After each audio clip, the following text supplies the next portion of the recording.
Hello everyone, welcome you all. इस video में हम बात करने वाले हैं कानिज़ारो कंडेंसेशन की। सिर्फ एल्डिहाइड ही ये कंडेंसेशन रिएक्शन देता है। तो अब हम देखते हैं कि एल्डिहाइड में भी सिर्फ वो ही एल्डिहाइड ये कंडेंसेशन देंगे जिसके अंदर अल्फ़ा हाइड्रोजन एब्सेंट होंगे। मतलब यहाँ पर जो हम एल्डिहाइड यूज़ करने वाले हैं उसके अंदर अल्फ़ा हाइड्रोजन नहीं होना चाहिए, जैसे कि फॉर्मैल्डिहाइड या फिर बेंज़ाल्डिहाइड। तो सबसे पहले हम इस रिएक्शन की आउटलाइन देखते हैं। इस आउटलाइन के अंदर हम क्या करेंगे, यहाँ पर हम लेते हैं एल्डिहाइड। यहाँ पर हमने लिया एल्डिहाइड जिसके अंदर जो अल्फ़ा हाइड्रोजन है वो नहीं होना चाहिए।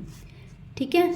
अब इसकी जब हम रिएक्शन करवाते हैं किसी स्ट्रॉन्ग बेस के साथ में, जैसे कि हम यहाँ पर ले लेते हैं कंसनट्रेटेड KOH और उसके बाद में हम इसका हीट करवा देंगे, तो हमें जो प्रोडक्ट मिलेगा वो मिलेगा अल्कोहल और साथ में मिलता है कार्बोक्सिलिक एसिड का सॉल्ट, कार्बोक्सिलिक एसिड सॉल्ट। तो ये हमारी इस रिएक्शन की आउटलाइन थी। अब हम इसका एग्जांपल लेते हैं। एग्जांपल के अंदर हम लेते हैं फॉर्मैल्डिहाइड। तो हम यहाँ पर लेते हैं फॉर्मैल्डिहाइड के मॉलिक्यूल। यहाँ पर हमने लिया फॉर्मैल्डिहाइड। इस फॉर्मैल्डिहाइड को जब हम ट्रीट करवाते हैं कंसनट्रेटेड KOH के साथ में और उसके साथ में जब हम हीट करते हैं तो हमें क्या मिलता है, हमें मिलता है मेथनॉल और साथ में मिलता है पोटेशियम फॉर्मेट। हमने यहाँ पर लिया था फॉर्मैल्डिहाइड जिसकी रिएक्शन हमने करवाई थी कंसनट्रेटेड KOH के साथ में और उसके बाद में हमने हीट कर दिया था। इसके बाद में हमें क्या मिला था, हमें यहाँ पर मिल रहा है मेथनॉल और पोटेशियम फॉर्मेट। अब हमें यहाँ पर हमारे फाइनल प्रोडक्ट मिल गए हैं मेथनॉल और पोटेशियम फॉर्मेट। तो इस रिएक्शन में हम देख रहे हैं कि फॉर्मैल्डिहाइड के एक मॉलिक्यूल का क्या हो रहा है, रिडक्शन हो रहा है और एक का ऑक्सीडेशन हो रहा है। तो यहाँ पर रिडक्शन होकर क्या बना रहा है, वो अल्कोहल में चेंज हो रहा है और ऑक्सीडेशन करके वो चेंज हो रहा है कार्बोक्सिलिक एसिड सॉल्ट के अंदर। अब हम इस रिएक्शन का मैकेनिज्म देखते हैं।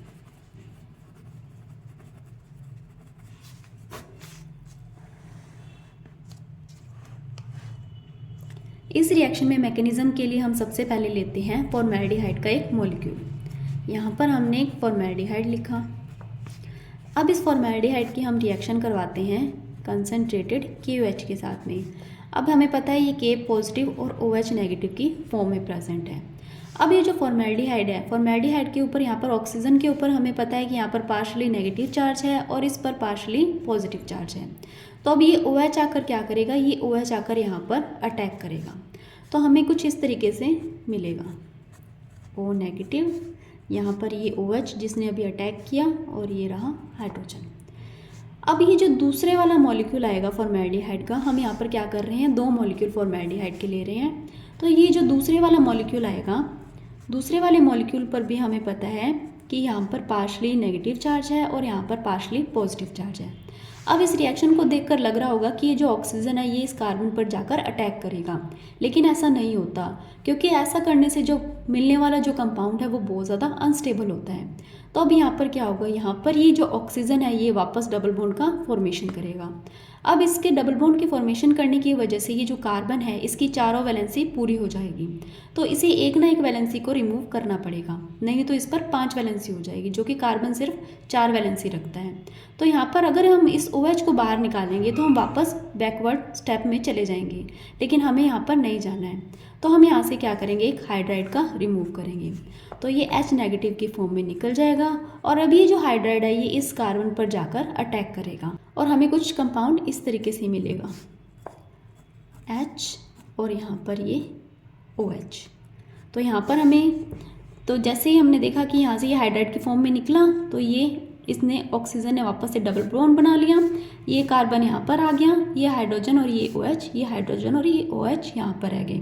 अब हम देखेंगे कि जो हाइड्राइड था जिसने इस कार्बन पर अटैक किया था वो इस तरीके से मॉलिक्यूल का फॉर्मेशन करता है। यहाँ पे ये हाइड्रोजन, फिर कार्बन, फिर हाइड्रोजन, फिर हाइड्रोजन और यहाँ पर O नेगेटिव। अब ये O नेगेटिव की फॉर्म में है, तो हमें पता है कि इस रिएक्शन मिक्सचर में यहाँ पर K पॉजिटिव भी पड़ा है, तो ये क्या करेगा, इसके साथ में जाकर अटैच हो जाएगा, तो यहाँ पर ये K पॉजिटिव लग जाएगा। अब इसमें क्या होगा, अब इसमें हमें देखने को मिल रहा है कि ये क्या है, ये फॉर्मिक एसिड है, ये फॉर्मिक एसिड है और ये एज अ बेस काम करता है। तो यहाँ पर एसिड है और यहाँ पर बेस है, तो अब इन दोनों को क्या देखने को मिलेगी, हमें एसिड बेस रिएक्शन देखने को मिलेगी। एसिड बेस रिएक्शन के अंदर क्या होता है, ये जो एसिड है ये अपना प्रोटॉन डोनेट करेगा और ये प्रोटॉन डोनेट किसे करेगा, इस ऑक्सीजन को। तो ये अपना प्रोटॉन डोनेट करके बना लेता है COO नेगेटिव और यहाँ पर क्या था CH और OH। तो अब हमें पता है यहाँ पर हमारे पास अल्कोहल का फॉर्मेशन हो गया है, लेकिन इस ऑक्सीजन के ऊपर नेगेटिव चार्ज है। अब जो हमारे पास जो पोटेशियम आयन था वो आकर इसके ऊपर अटैच हो जाता है। तो ये हमें देखने को मिला कि ये हमारा जो बना है वो बना है कार्बोक्सिलिक एसिड का सॉल्ट और ये बना है हमारा अल्कोहल। अगर हम पर्टिकुलरली बात करें फॉर्मेल्डिहाइड की, तो फॉर्मेल्डिहाइड में हमें मिला है यहाँ पर पोटेशियम फॉर्मेट और यहाँ पर मिला है मेथेनॉल। तो ये थी कानिज़ारो कंडेंसेशन रिएक्शन। अब हमें पता है कि फॉर्मेल्डिहाइड के अलावा हम किसकी रिएक्शन देख सकते हैं इसमें, बेंज़ाल्डिहाइड की। तो हम एक आउटलाइन देख लेते हैं बेंज़ाल्डिहाइड रिएक्शन की।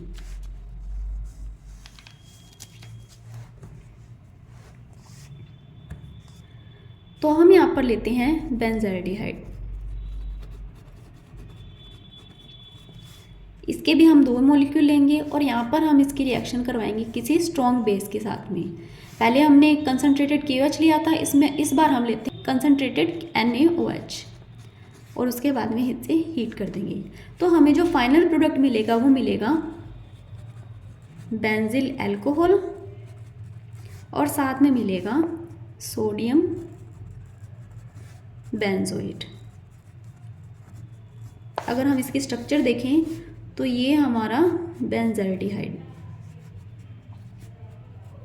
जिसके ऐसा एल्डिहाइड जिसके ऊपर अल्फा हाइड्रोजन प्रेजेंट नहीं है। इसकी रिएक्शन हमने करवाई थी कंसनट्रेटेड NaOH के साथ में, उसके बाद में हीट किया था, फिर हमें मिला था बेंजिल अल्कोहल। तो ये रहा हमारा बेंजिल अल्कोहल और साथ में हमें मिला था सोडियम बेंजोएट। ये रहा हमारा सोडियम बेंजोएट। तो ये थी हमारी कानिज़ारो कंडेंसेशन रिएक्शन। आई होप आपको वीडियो अच्छा लगा होगा और आपको इसका मैकेनिज्म अच्छे से समझ आया होगा। अगर वीडियो अच्छा लगा तो प्लीज़ लाइक कीजिए, शेयर कीजिए और सब्सक्राइब कीजिए। Thank you.